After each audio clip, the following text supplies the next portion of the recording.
can grab it and share it if that's necessary.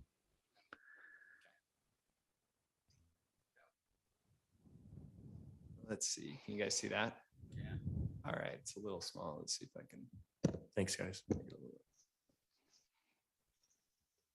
Okay. So like I said, I was on line 92. So that first thing, A, was develop knowledge and expertise among staff, among task force members regarding issues pertaining to blockchain, financial technology, and digital innovation.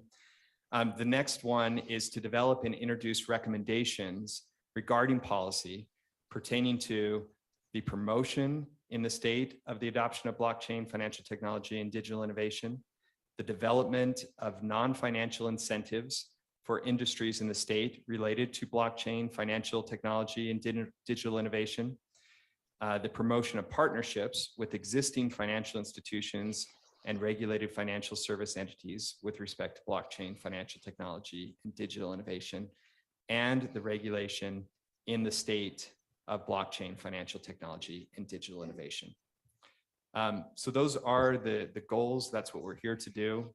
And like I said earlier, this is a legislative task force. So really the extent of what we're trying to do here is prepare for legislation. So our conversations and ideas and discussion will be all geared towards getting bills ready for us in the state. The last thing I'll mention in this bill is that we do have 2 annual reports that we have to make. One that come up quickly. So on or before November 30th, we do have to report to the Business and Labor Interim Committee and the Legislative Management Committee. And I would assume that we'll plan on that interim day in November for those discussions. Does anyone have any questions about the task force, some of the language in this bill, or what we're here to do? I was going to wait till the end of the meeting. I think there's some confusion on who has been appointed. And I was in contact with a couple members that I know were appointed that aren't here today. And so I don't know if we want to address that now or after, but I think at some point we want to address making sure we fully constitute this task force. No, thanks, Matt. I think that's a really good point. I think we can handle it afterwards and just make sure. I mean, I can tell you exactly who on the House was appointed. I can tell you who I was told from the Senate and who the governor told us, but I didn't get a copy of all those letters. So it's probably a good idea for us to officially make sure that we have that list of individuals. And I don't think we'll be taking any substantive action today that's going to matter, but we'll make sure that we give everyone a copy of who's on the task force and share that contact information so that we can work with each other outside of these more formal meetings. Any other questions on this? All right. The other bill that I sponsored and was passed related to this is House Bill 456. And that's the digital user asset payment amendments. And really the intent of this legislation was to have the Division of Finance contract with a third party to accept payments to participating government agencies in the form of digital assets. And so the idea was that the division would find a company that would go out there and would act as a third-party intermediary. So if someone wanted to pay a fee or pay their taxes using digital currency, that as they went on to pay that would be one of the options. They'd click on it, they'd go to that third-party site, they'd transfer whatever sort of digital asset that they wanted to. That third party would accept the digital asset, transfer cash to the state, and the debt, whether tax would be satisfied. So one thing I'll mention on this bill, and I think it would be good for the committee to know, and maybe have some ideas on this, but the Division of Finance sent out an initial request for information to see what groups were interested in participating as one of these third parties as they look to go for requests for proposals. And my understanding is that there weren't really any responses back on that. Do you have some more information? Do you mind maybe coming forward and you can tell us a little bit about that? introduce yourself.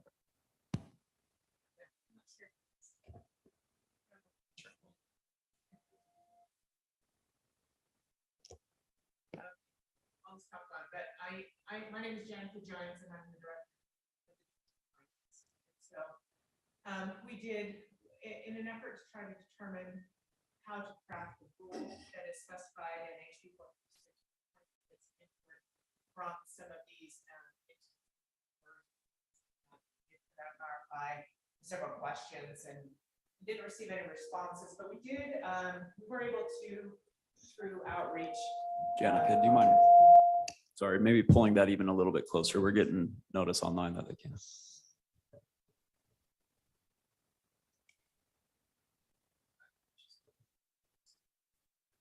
There's room up here if you want to come up here. Okay. There we go. I thought red meant off, so I think, sorry about that. Yeah, we didn't get any input from the RFI, but we did do some outreach and we did collect some information. We were really looking for some of the criteria we'd put in the rule, and we're happy to share. We have a draft rule ready, and maybe this task force is one that's good to take a look at it and give us some feedback before we publish. And so we do, I will send it out tomorrow if that works for you all, to take a look at it and see. The goal was to identify criteria that these vendors would need to meet in order to even contract with the state. And then moving forward, our plan, we've been working closely with the Division of Purchasing, and we're going to create, I think, multiple state cooperative contracts, right, with different entities. And so any of the state agencies that wish to participate can select from that list and then move forward in that area. But be happy to share that with this group. I have a couple of questions for you. Would that include political subdivisions of the state as well?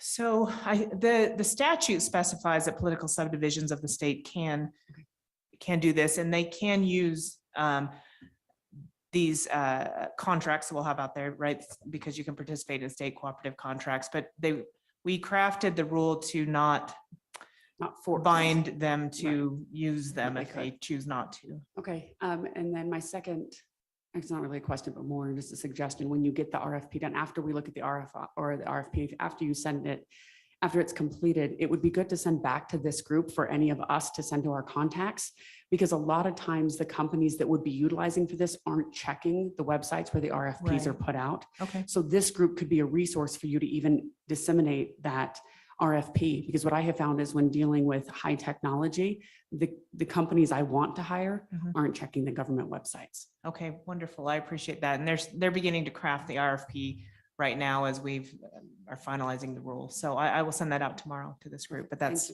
the update there. Thanks. Thanks, Director Guines. Any other questions for Director Guines? Thank you very much. We'll go to Senator Colomore. I'll you want me to share? Yeah, that'd be great. So I'm going to put some of you guys on the spot because with this bill, a lot of you were involved. Rob, Trace, Matt, Aaron. This bill was actually pretty fun and very informative for me. We started with a very robust bill that dealt with a lot of various aspects of digital assets, cryptocurrency, the Division of Finance, and it was pretty comprehensive, more comprehensive than we probably needed. And so, you know, after putting it through the ringer and getting a lot of input, I think we found a really good starting place, which is what the bill ended up being. But do you guys have any input? Any of you that were involved? I would love your thoughts on where this ended up or how it started and all that. Well, I think at least for us, when we initially saw the bill, we had some concerns because it addressed some things that we already did in the state that we had already got clearance from, or I wouldn't even say clearance, but we'd checked with other agencies. The state said, look, we don't regulate this. We don't need, you're good to go. And then when we read the bill, it pulled in a lot of things that we were already doing, or at least some of the things we were doing, and then required us to do things. And so I think that was our initial concern. And as we huddled together with all the stakeholders, Trace and Matt and Senator Colomore and others, we realized that we could do something, I think, starting at a base layer or more of a fundamental level that we could build on over time and then get to where we needed to go, but have a lighter hand, right? Have the government the state have less of a kind of a full-throated approach in the beginning and work our way towards what I think is a more measured approach, and then would enable the digital asset users to, one, empower them to use the assets and be doing that with a little more certainty from the state's level, and then empower us to move forward with the state as a partner as we figure out different things that we need to do. So I was very thrilled with what we came up with. Yeah, thanks. I think and this isn't a knock on other states or anything, but a lot of the language where we started with was pulled from other states like Wyoming and some proposed bills in Texas and stuff like that. So that's where the ideas came from. But I think the input got us to a really good spot. So really all this bill does now is it provides a few definitions. The other big thing it did is it started off under the Division of Finance Code. We pulled it out of that, which I think the division was very happy about because they had a bunch of rules that they were going to be expected to promulgate over the next year. And this is a very new space for them. So that would have put them under the gun. And we put it under the title of commerce and created a brand new chapter. So it's basically a blank page that we can build upon now. So it has a few definitions. And then the second part of the code now just basically just states that you can own digital assets, and we recognize your ability to own and transfer digital assets. Any questions for Senator Collimore? Or any other feedback? Okay, great. So that's where we got in 2022. But the real question is, where do we want to go from here for 2023? And that's what we're here as a task force to really decide. I know that there are several bills that have been requested to be drafted. I've got a couple. Senator Collimore has one or two. I think Representative Jefferson Moss, who's also a member of the committee, I know that he was trying to join him. He may be able to hear, but was having a difficult time getting himself unmuted. He has one or two bills as well. I can talk at least about two of those ideas, and then I don't know if there's others that you guys have been working on. But one of them that we've been talking about is a bill that would formalize the ability to set up decentralized autonomous organizations or DAOs within the state. And so several of you have been involved in some of that initial drafting. Maybe I could turn to Rob and you can talk about kind of the status of where we're at with that bill and where we want to go. So first off, it's a great idea. Wyoming did it. I think Vermont's doing it right now. And it's effective. It's effective in that it attracts decentralized autonomous organizations to the state. So what Wyoming did, and I think everybody here knows what they did, they basically created a limited liability wrapper. They adapted the limited liability code to decentralized autonomous organizations. That doesn't work. From a practical application, execution standpoint, it is round hole square peg. But it worked for Wyoming, and it's working for Wyoming. There is a shocking amount of decentralized autonomous organizations, very well heeled, very well financed, that are technically moving to Wyoming. So it worked. And they're recognizing the weaknesses as well. And so we wanted to step back and kind of take a more holistic approach. And I'll stay very macro right now, and then we can drill into some of the specifics in the ultimate strategy. There's sort of two strategies that we're contemplating right now. One is that there is a model DAO law that is circulating, that's getting beat up, that's getting some critique, and all that's going to be good. It's going to put us ultimately in a better place. And it's almost ready to circulate among this group. It's pretty straightforward. It's a straight model law that all of us can kind of look through, think through. And what it does, it just creates something new. It's quite iconoclastic if you think about it. We have LLCs, we have limited partners, we have corporations, and the idea is then you'll have a DAO. It's a new entity altogether, and that's what the model law ultimately contemplates. I still have concerns. I still think from an ultimate securities regulation standpoint, this is more of a federal issue than it is a state issue. I still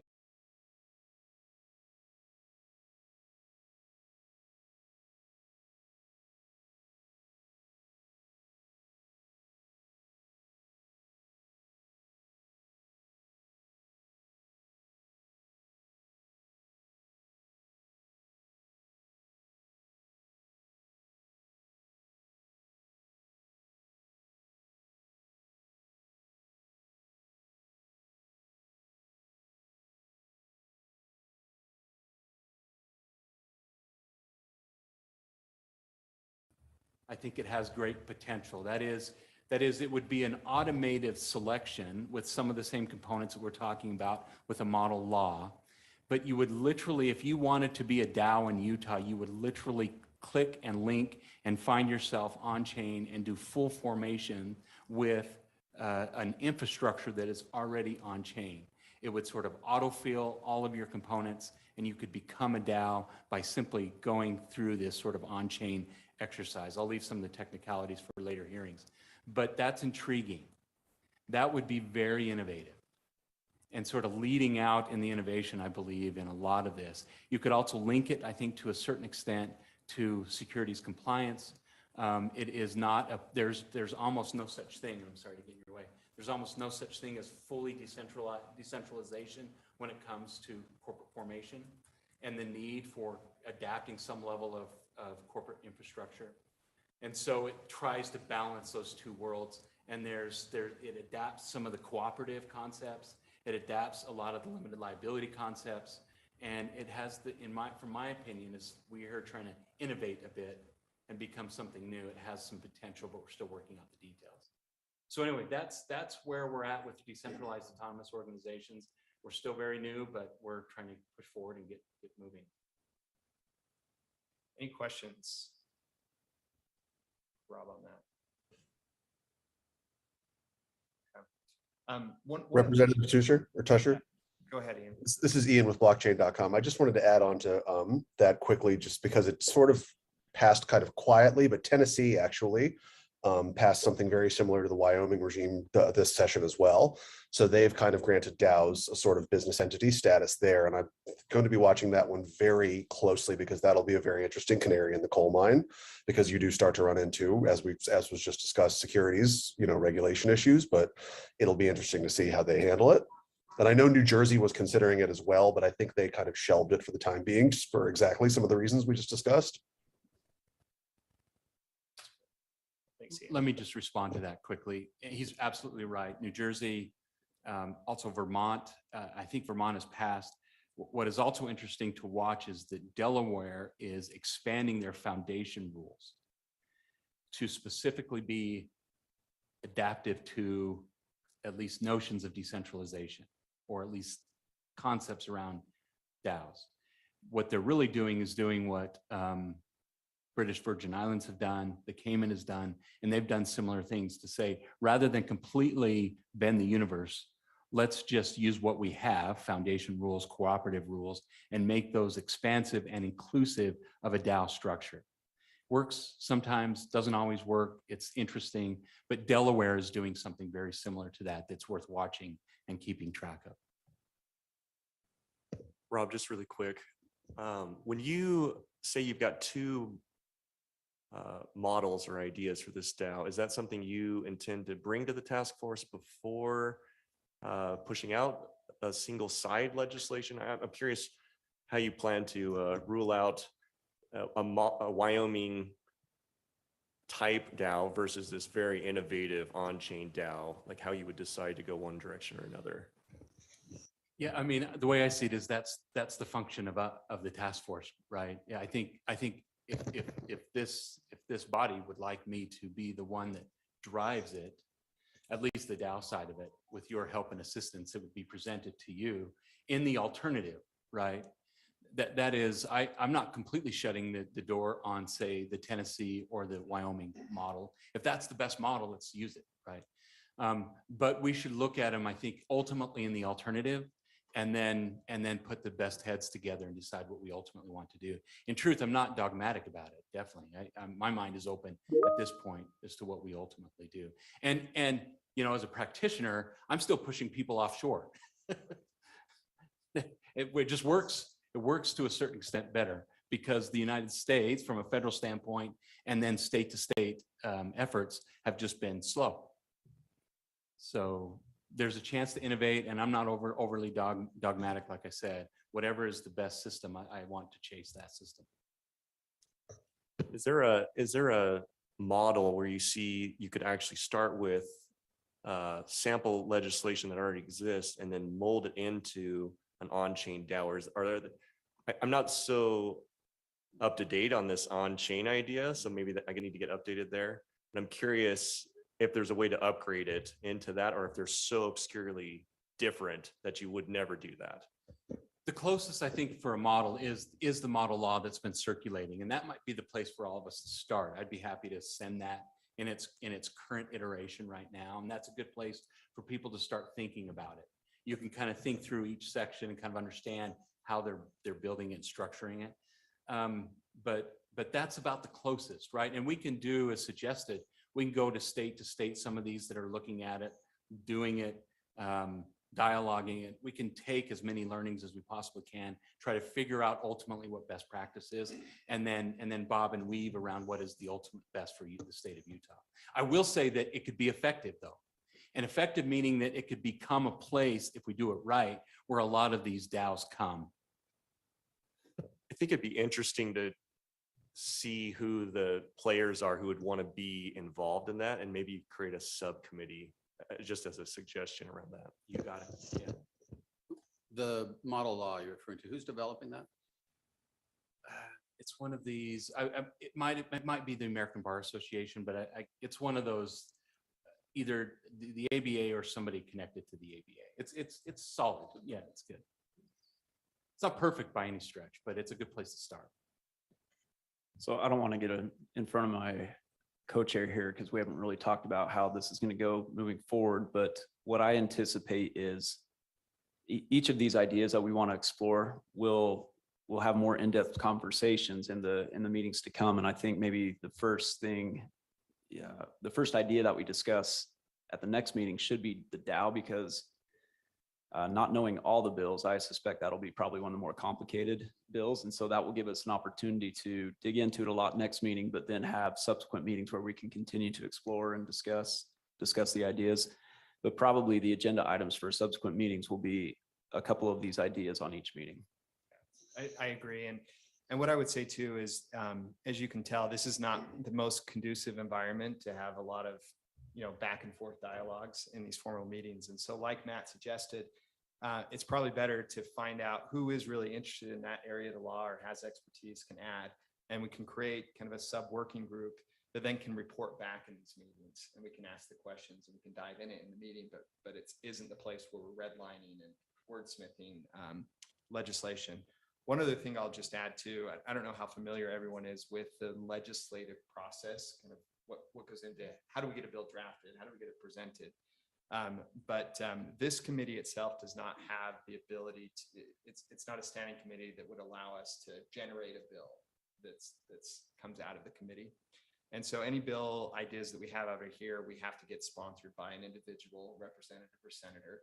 Now we have 3 on the committee, so it should be pretty someone to do that, or we could find someone else in the legislature to sponsor any of these bills. But once we have an idea that we want to get moving along, we have to put in a request for a bill to be drafted.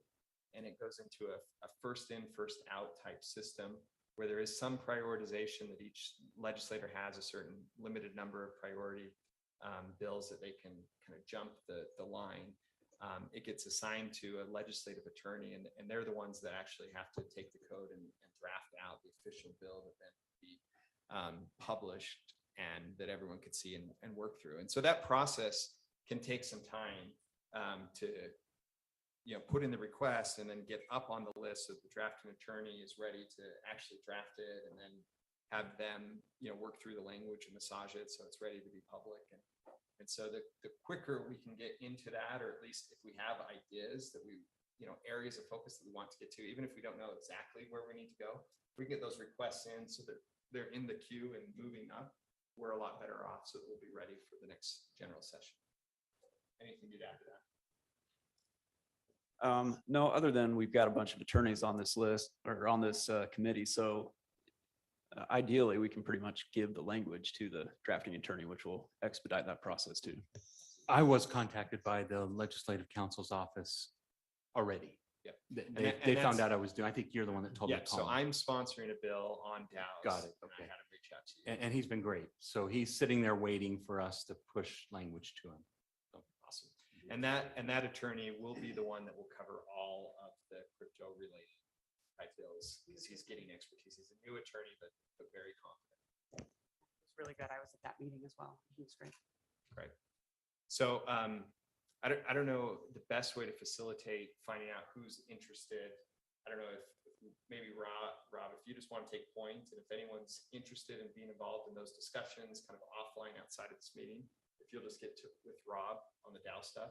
Does that work? for That's everyone? great. Yeah. Yeah. Anybody that wants to throw in? Yeah, let's chat. Awesome. Any other discussion around DAOs? Can I say one more thing? Yeah. And I'll be quick. I get that. I like the space. I like decentralization. I like what it does from an economy expansion standpoint. This is new finance. My traditional background was in M&A, private equity. What I like about decentralized autonomous organizations, it's a pooling of global resources that ultimately allow greater participation in the finance economy. And so I don't mean to be overly philosophical about it, but I also understand that sometimes structure and governments are the enemy to the ultimate purpose of decentralization. And from my standpoint, there is a win. There is a balance. There is a way to achieve the ultimate goals of decentralization and inclusion from a financial participation standpoint, and from a greater community that can participate on chain, to having a structure that ultimately works within our system. So I don't mean to be over philosophical about it, but I'm a fan of decentralization too. And that will ultimately, I think, be, if I'm on the committee, that voice will definitely be heard. Any other thoughts on this topic? All right, go ahead. I was just going to ask, in terms of an on-chain DAO structure, would that be specifically tied to one chain, or would you allow for smart contracts to be deployed on multiple, like EVM chains? So multiple chains, that's the concept right now. That's the Okay. prototype right now. Awesome. And if we pursue that and we think that there's viability in it, I'll probably have that group come, Amelia met him too, and actually present to all of us so we can start to explain how it would ultimately work. But yeah, but that issue was specifically brought up, and it's multiple chains.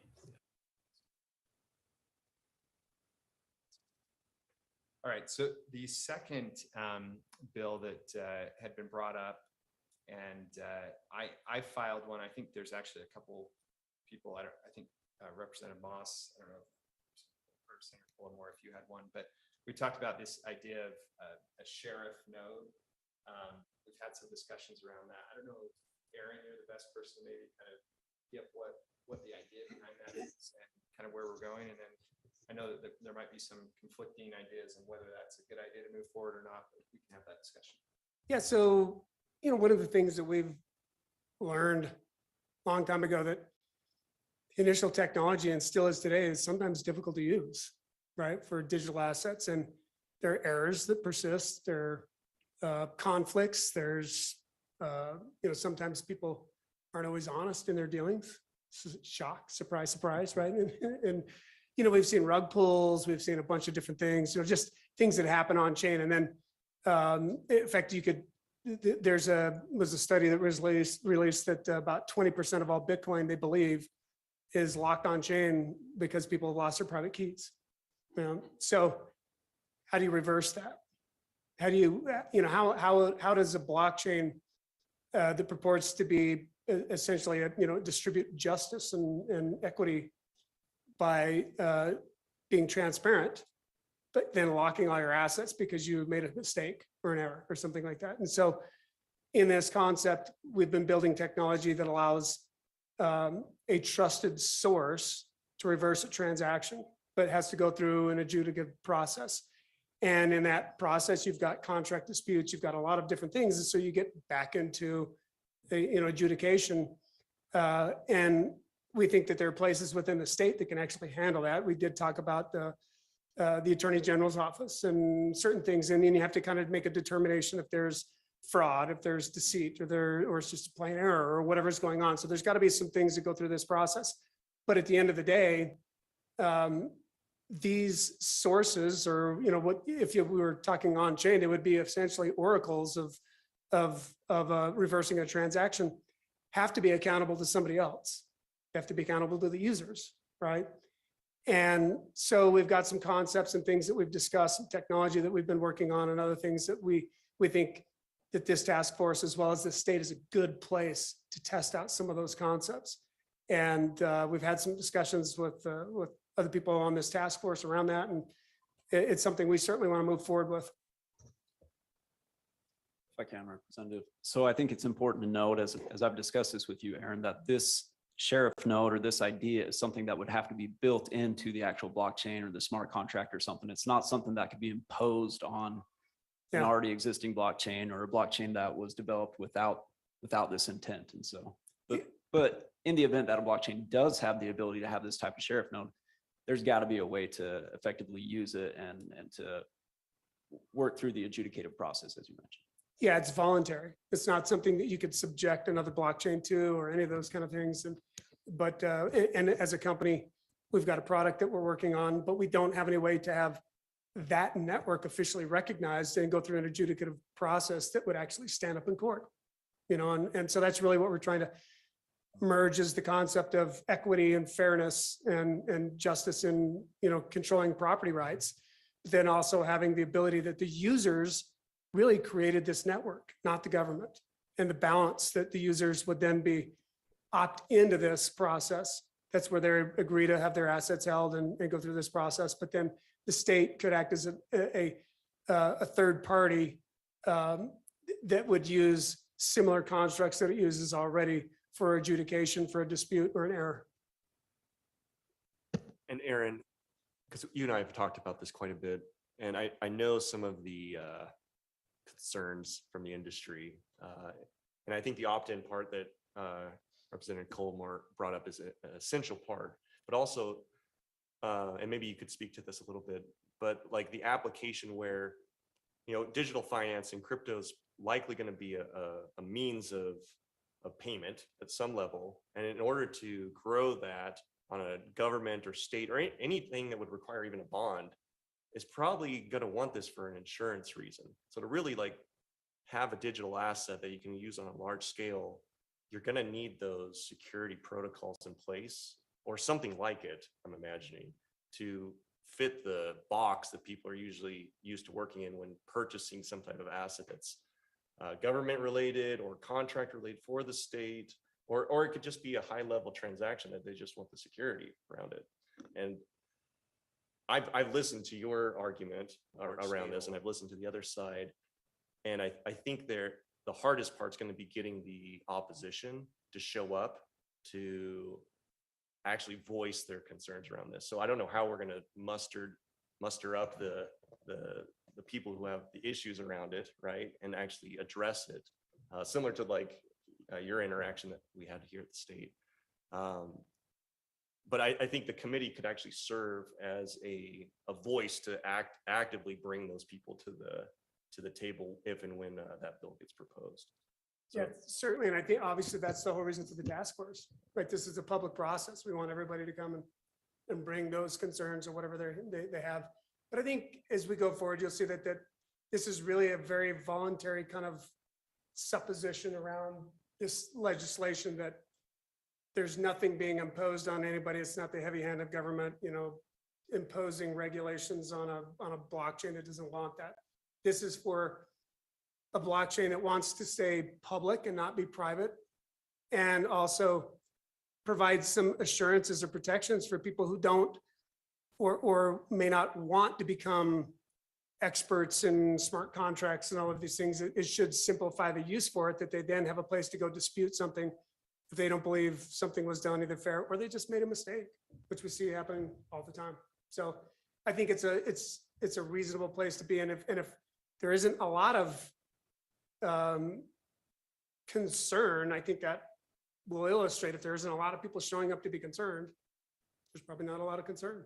yeah, and just to maybe comment on that again, most of the concern I've heard is a misunderstanding, I think, of what the sheriff node's intention is. The biggest misunderstanding I hear is that it's something that's going to get implied on all contracts. Yeah. And as long as we make that really clear in the beginning, I think that will help. And I think as the concept is right now, it would have to be implemented into your technology, if you were building a blockchain or building the technology, you would have to design it with that in there in the first place. It's not something that the state would impose, and it would never want to do that.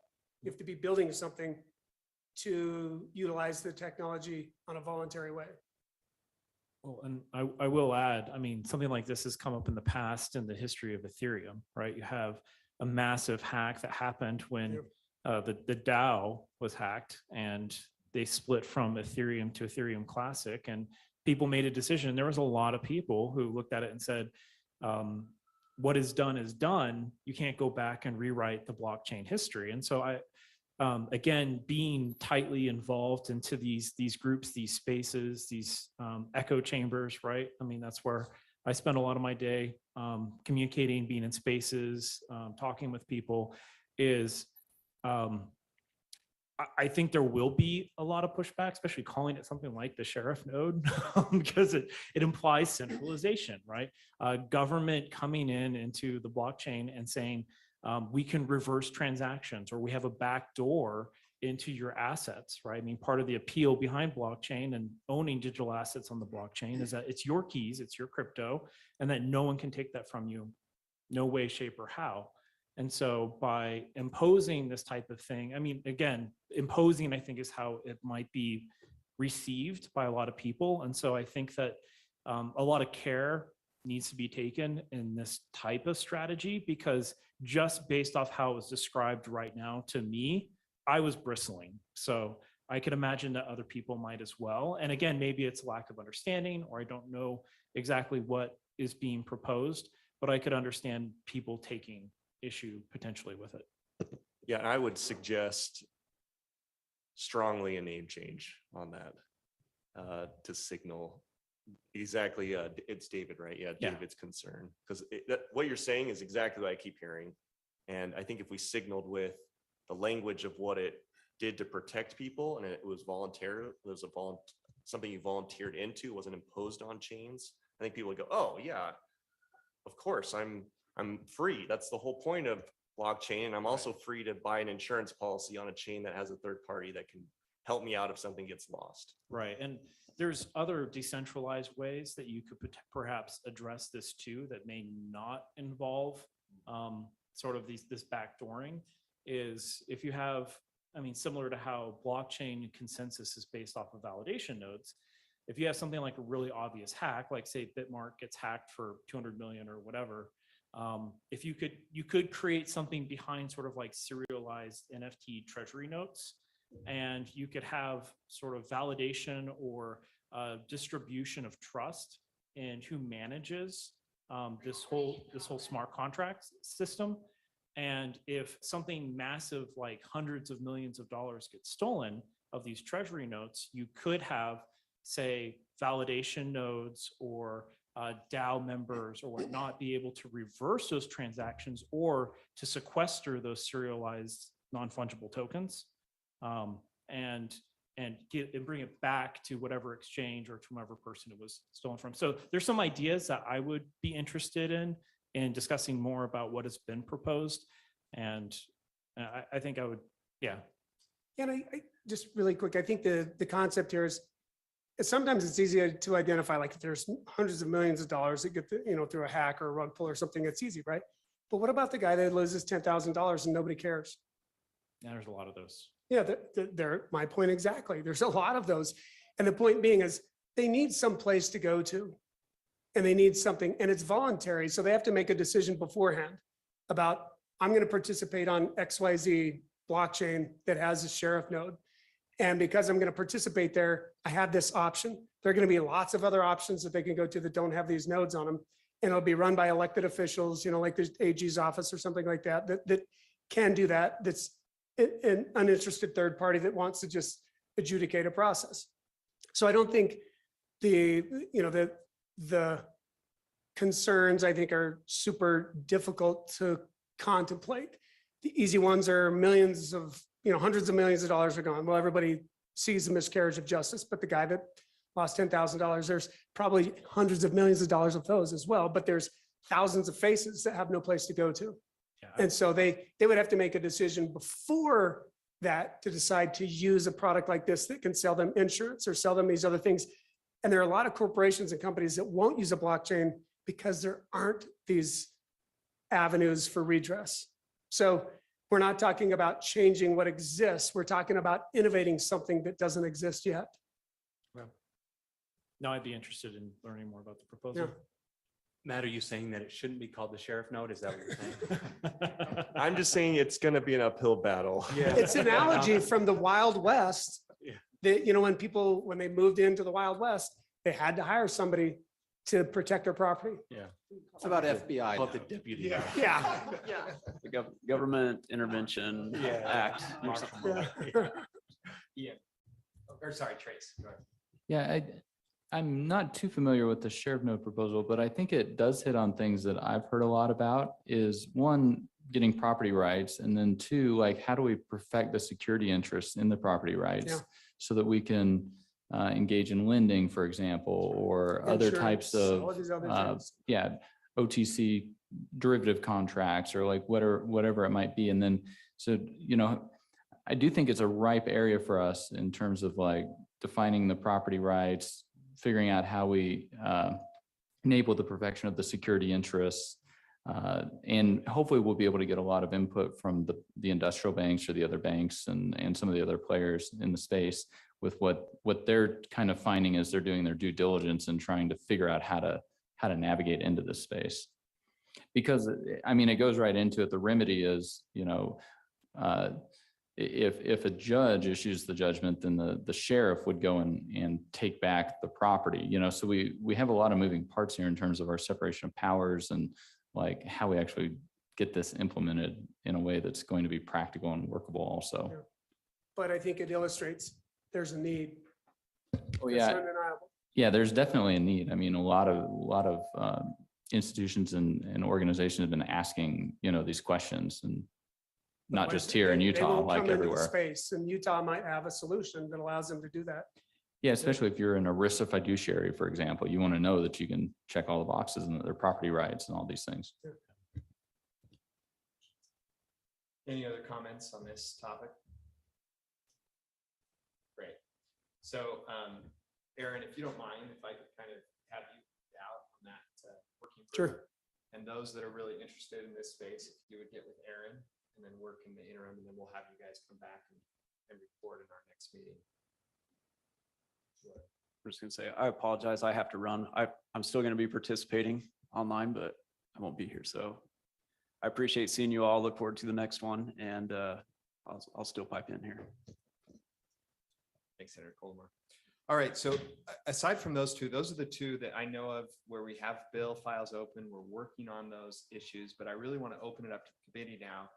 And having talked about what the objectives of this committee are, what are the other areas that we should be tackling and either getting more information, asking people to come in and testify in front of this committee, or where we need to open up bill files or think about opening them up to prepare for the 2023 general session. I'm not sure if Representative Moss was able to join, but he does have a bill file that he opened last year that I would like to see resurrected. And that deals with the digital seals for documents. And obviously, currently having over 25,000 marriage certificates with a digital seal, it would be great if we as a state recognized and required government entities within the state of Utah to accept a digital seal. That makes sense to everyone. Oh, yeah. Representative Moss, are you on the line?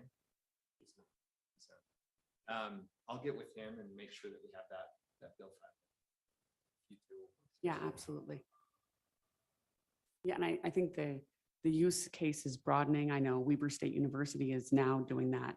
They're digitizing their diplomas, and you have the ability to get a digital diploma from them. And I think UVU is going to start doing a pilot this year with some of their skill areas in their College of Humanities and their IT and computer science departments. So as it starts to spread, it would be good to get ahead of that. I'm interested in the digital asset, the digital acceptance asset bill that already passed. And I think there's some work the task force definitely can do to bring attention to the bill that already passed. I don't know how valuable it is to kind of catch everyone up on what happened with the bill. And I don't want to say we settled on the bill that we got, but maybe I can speak to this or at least poke a little bit on what I think we wanted it to be funded. I mean, at the end of the day, that's how the bill came out. And in order to resurrect the bill, we pulled out the funding on it with hopes. And I actually think there are some participants that might come to the plate and step up to do it completely for free, knowing that they're going to make it up in the transactions on the back or whatever. However, let's pretend that doesn't happen. Well, maybe before you get Okay, there, let me yeah, just- go ahead. just so everyone's on the same page, the initial draft of the bill would have made it prescriptive upon political subdivisions of the state to accept the cryptocurrency through the third party. So they never actually held any cryptocurrency or digital asset, but they would have to use that process. Unfortunately, in being able to move in that direction, the fiscal analysts believe that it would cost, make sure everyone's systems accepted this, et cetera. We didn't have that allocated in the budget. So we worked really closely with Director Gines, and she was nice enough to be able to work with us and find a solution that gets us a baby step there, in that we'll have a third party. We'll allow that option for any of those political subdivisions who want to take a part in it. And then we would hope that then most would see this as an opportunity to be able to take advantage of that. Yeah, so I mean, obviously, first step, let's take advantage of the bill we got and let's push and see if we can get some participants to play. If they don't, I would propose that we try to add financing to the bill for the next session, or propose maybe even look at the bill a little bit and ask, is this really what we want? Because we could take it to another level and ask the state to hold the assets and do the transactions. I don't know if we want them to have that liability yet, but I see two ways we could go with that bill. One is we could ask for financing, right, to pay someone to actually do this. Or two, we could come up with a way that the state actually takes on the whole project themselves and we don't go to a third party. So those are the two options that I see kind of sprouting off of if someone doesn't come up to the plate and volunteer to accept this RFP. Well, hopefully we'll get somewhere with that. Here's one concern I have, and I think it extends beyond this one idea or bill, and that is I feel like we're going to have some headwinds in this next session that we didn't have last time because of the significant devaluation of things. And so I know I get it on my Twitter feed, right? People tweeting at me saying, haha, look at these crash. That was a stupid idea. Et cetera. And we had a little bit of that. We had a couple people testify with concerns about the state holding assets, that type of thing. But my guess is, assuming that we don't see, a giant increase in the value of digital assets between now and then, we're going to see some people that are very concerned about the state, something that looks very risky. And so that's something I think we just need to keep in mind as we message in all of these. That we're trying to put guardrails around things. We're trying to make it more acceptable. We're trying to increase the usage. We're trying to educate, but we don't want to give the state any more risk or liability. At least at this point. So the state of Utah has a couple really good third-party candidates. That is, there's a couple that come to my mind right now that are platform companies that are doing fiat to crypto transactions every day right now. And I think they would be perfect for something like this. And they would just simply charge a transactional fee that would of course be acceptable. And that, to a large extent, I think that finances the program and they can jump right in immediately. So I think, to Amelia's point earlier, I think that there's some within our network right now that we could probably target, go out to and say, this is what you do anyway, do it for the state and charge a transactional fee, and it should work. Yeah, so maybe the question, because I agree, and maybe the question is we wait, but do you wait a full calendar year to see, and maybe that's the best option. Worst case, we get someone to do it with no financing, but we try to add financing. We try to add money to the bill this year, and spice it up a little bit and get someone excited because they're going to get paid to actually do this. But I will say that, assuming we can find that third party, right? I do think they're out there, and at this point, we'll see what the rule kind of says, but they can charge a fee that makes it worth their while to at least step into this initially, and then maybe a couple different companies that can step up and we can get some more competition. But at the point that they're established, then you can kind of rely on the private market to go advertise themselves and kind of sell to these political subdivisions to say, hey, did you know that you could do this? And we'll provide this option for you. And it gives members of your community the ability to use assets that they already have and transact in ways that they couldn't currently transact with the state. And then we don't have to put any money to it at all. It's all them using their assets. Let's go first to Trace and then. I'm just going to make a point. Like first, I know a major service provider that does payments, and they've already expressed interest in performing it for free. I just didn't know who to connect them with, so I'll talk with Director Gines. Second, as far as like any of the naysayers, I think Governor Cox has been very clear. Like we're about innovation in the state. Silicon Slopes is one of the largest parts of the economy now, generating tons of wealth here, all the way from times of WordPerfect. There, of course, there are going to be booms and busts, just like there were with railroads or electricity or cars or airplanes or anything else.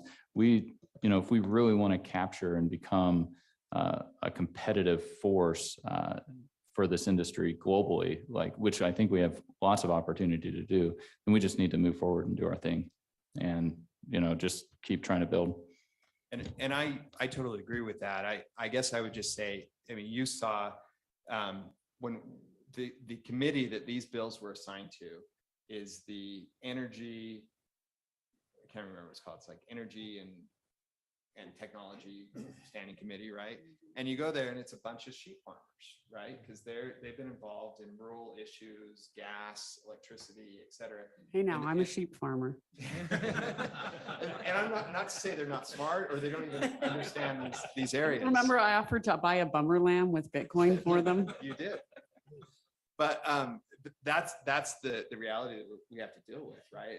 And so we'll go in there and there's so much education that's going to have to be done. And so I agree, we try to go full steam forward, but if we show up in a committee room that's got 100 people to speak against that bill, those sheep farmers are going to start to be a little sheepish about, pun intended, right?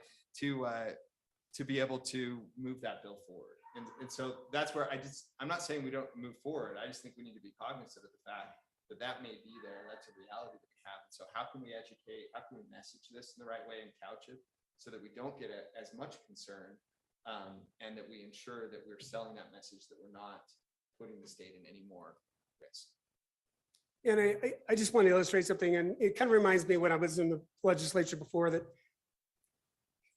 in putting up a bill or a concept that might become a bill, asking yourself or the committee, in this case, the task force, the question about, what's the purpose of the bill, or what's the demonstrated need. In this case, I think the need we're talking about is, hey, we want people to have an opportunity to adopt Bitcoin or another cryptocurrency or whatever it is as a form of payment and do all these things, and it's fantastic.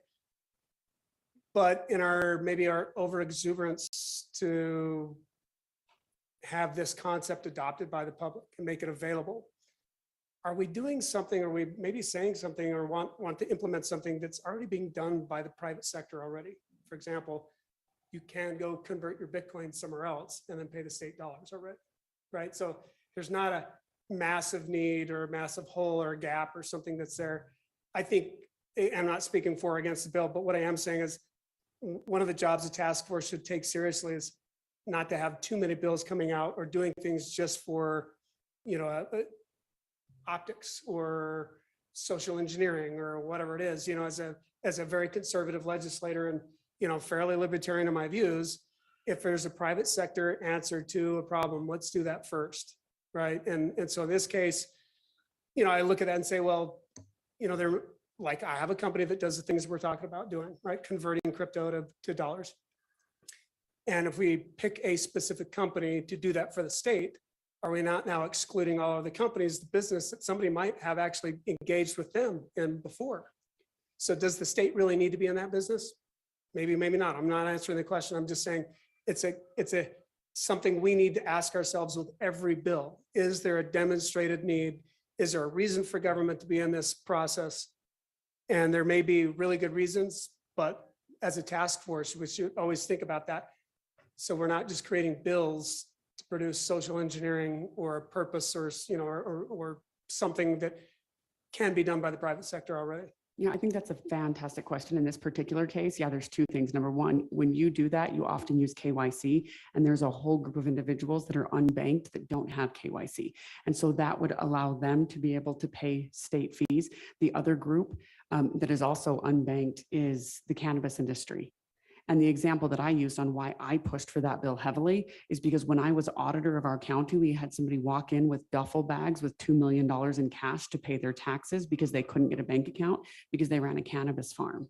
And as the auditor, I do not want my people handling $2 million of cash. Right. So in that case, there wasn't a private, no, that doesn't mean there won't be in the future, but at the time we have unbanked populations that can't pass KYC. And it was a real problem for me and Box Elder County. Box Elder County had someone bringing in roughly 10% of their general fund revenue for the year in cash to pay their taxes. And that's a logistical issue for us. But you're right, in the future, I think that's a great question to ask in every one of these scenarios.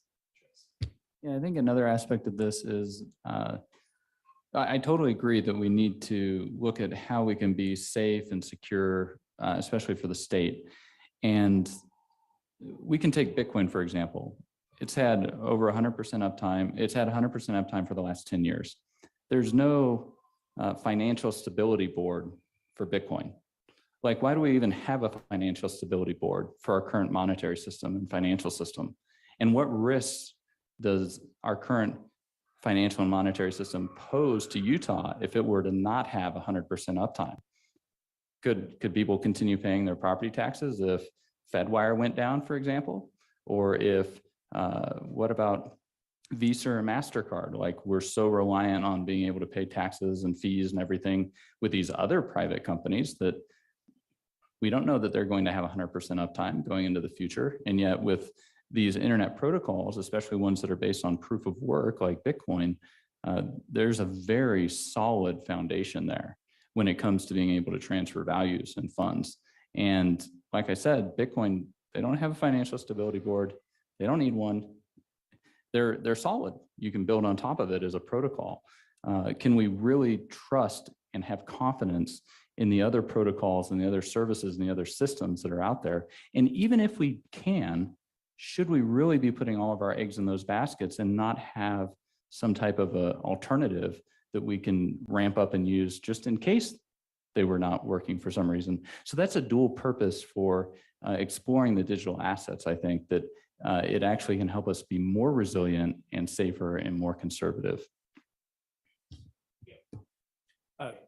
Yeah, I would just say that I think that I would agree that with the gentleman over there that we don't necessarily have, I would say more like we're looking to build scaffolding, I think, where like people can latch onto and build within the structure and with the framework, then we aren't necessarily trying to impose rules or regulations around things. And so that's something that I've seen and I struggled with.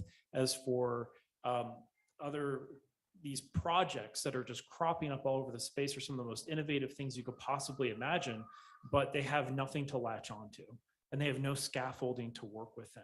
And so what happens is they try their best efforts based off what they think might be best, but it's sometimes very chaotic and confusing and lends to a lot of the trouble that we're seeing. And, you know, calling it the Wild West is because people are just trying and stabbing at different things in order to get it done. And so, I mean, that's my opinion in a lot of this, is that I don't think our purpose here is necessarily to come in and just define exactly how crypto operates in the state of Utah, but I think it should be inviting enough for people to latch on and to build these projects, choose Utah for these projects, but give enough flexibility so that they can run the way that they need to run, but also enough security and safety for the general public to utilize these things that are being created. Because I've seen the dark side of crypto and had people lose literally millions and millions of dollars based off the current state of things. And so if there's any way that I can help make it safer to the public and to help invite more innovation into the space and have people choose Utah for that, I think that would be my goal and prerogative in this committee. Thanks, Dave. All right. So Matt, that kind of brought up that topic. I think we can look a little more into it, and maybe we'll have another report coming into the next session we have. Other ideas that people want to explore, dive into. I don't mean to hog the mic. I've been hearing a lot about the sandbox legislation. And I think there's a amendment that we could make that's crypto centric, blockchain centric. I've been reading through the legislation that passed and some of the amendments that passed recently. And I think there's some work that could help with the scaffolding, because there's sense now that there's this task force. And because there's this task force, everyone who's in the space needs to wait and see what we have to say. And it's like, whoa, no. Like, you guys go build. We have a sandbox in Utah. You guys can apply for this. You're free to go. Like, go nuts. And then come to us when there's issues. We'll kind of watch what's going on over there. We want to make this a friendly environment. And I think if we do that, it will signal to these business owners like, oh, I don't have to wait for something. I don't have to be afraid of this group that's up here. We want to be inviting to this group. So that would be my suggestion, is to look at something around expanding the sandbox legislation to be more inclusive to blockchain and crypto and really any digital asset. It's a good idea. Any other thoughts on that? Yeah, I'm sorry to interrupt. Yeah, go ahead. When you turn your head and speak to the side, it's a little bit hard to hear you on your mic. So if you could speak directly into it, that would be great. Thanks. I'm sorry about that. I'll try to be more No problem. better at just talking straight to the empty room. All right, so we'll Matt, what I'm thinking on that, do you mind taking the lead on that sandbox amendment? And I think someone that we'll need to bring into that discussion is Representative Malloy. And he's great in this area. I think he'll be happy to work on that. He may want to sponsor that bill, but if you could work with that, and anyone else who's interested, if you'll get with Matt and then be ready to present this next month when we get together. Okay. All right. Who else? If I may. Yeah, go ahead, David. So if I were to break up cryptocurrency into these different types of groupings, you'd have, I think, coins, right, which would be like Ethereum and Bitcoin, and you'd have tokenized assets on particular chains. You'd have NFTs, non-fungible tokens, and then finally, Vitalik came out talking about soul-bound NFTs, and soul-bound NFTs meaning that you have the ability, like an institution, for instance, to like grant a degree on the blockchain to someone, right? Or for you to say that this is your identity on the blockchain with the soul-bound NFT, or that you are given some sort of accommodation, or you're giving something that belongs to you that can't be transferred to someone else. And so I just wanted to broach the topic, if it's something that the committee has considered, or if there's other legislation out there that I'm not aware of that talks about soul-bound NFTs, and perhaps if the government would be interested in issuing certain type of soul-bound NFTs for certain things. I think that would cross over with some of Amelia's legislation for sure. Okay. Yeah, Jefferson Moss is taking the lead from the representatives. So. When it's effectively what you already do, right? The marriage certificate is an NFT and it's sold down to the people it's issued to. Yeah. Right. But yeah, Somewhat. soul-bound NFTs. It's more defined a little signature different. based, right? Right. Right. Right. And So that's it's not quite a sold little out, different. Yeah. but we could probably wrap both concepts in Uh-huh. to one bill. Do real property while you're working on it. Yeah. Right. But I Because mean, that's where it ultimately goes, right? Right. yeah. Well, and I know that we've had a lot of people that have talked about wanting to do it with like with car titles. having a car title be an NFT that you could transfer, which would be great. I know during COVID, I sold my Harley Davidson and it took me almost a year to get a title to give to the person who bought it. Just because things got so backed up, and had I been able to just transfer the NFT of my Harley title, it would have been a lot easier. Yeah, imagine getting pulled over and it's licensed in NFT registration, please, Right. David, I have a question for you. When you're referencing the soul-bound NFT, are you speaking about, I'm just thinking of an example.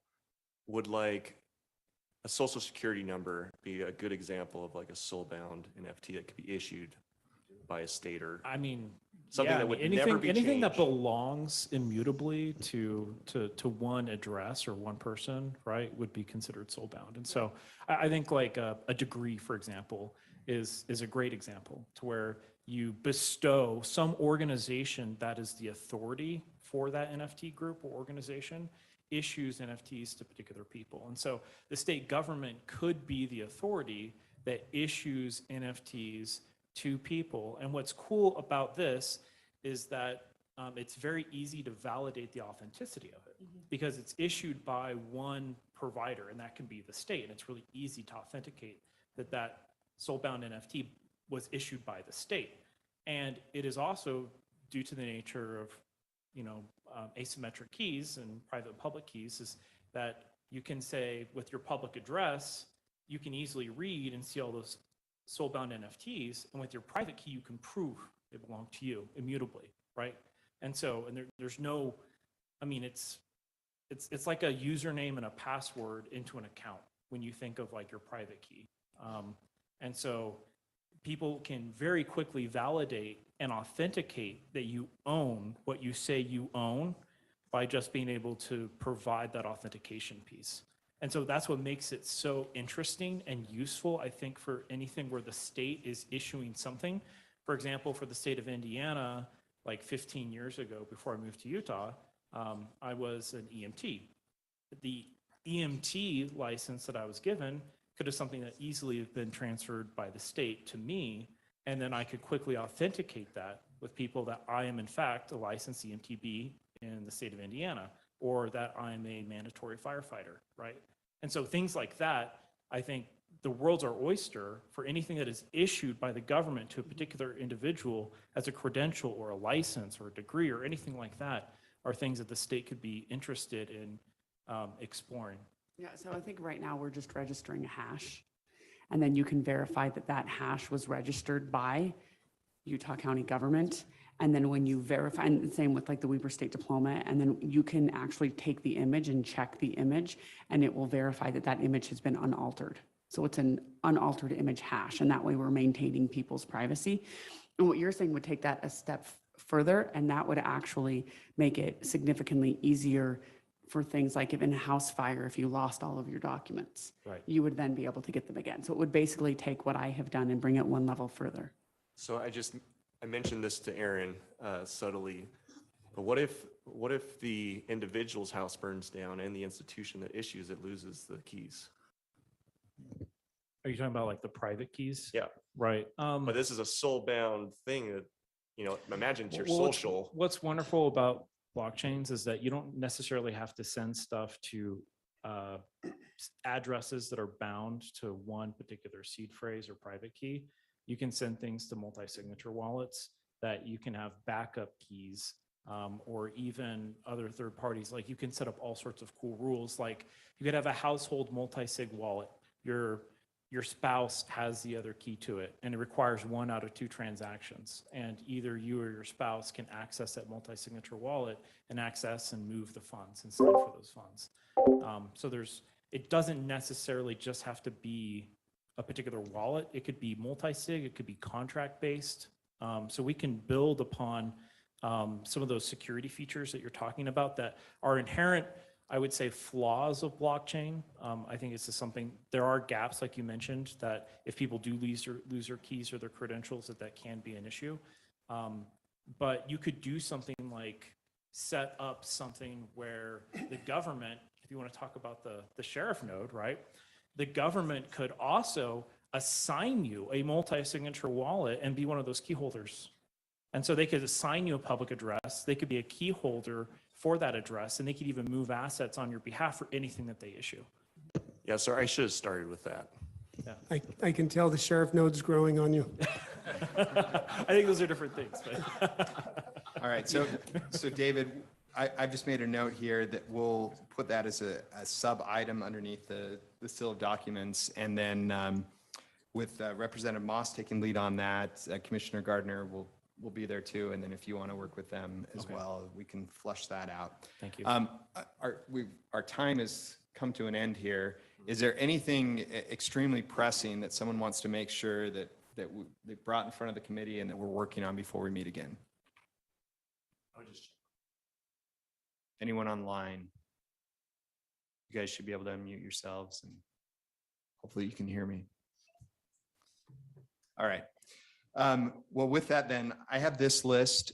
We will meet again a month from now. It will be September 22nd. We'll get a notice out much sooner this time so that everyone can plan on it. But I would assume we'll meet around the same time, this 4 o'clock time.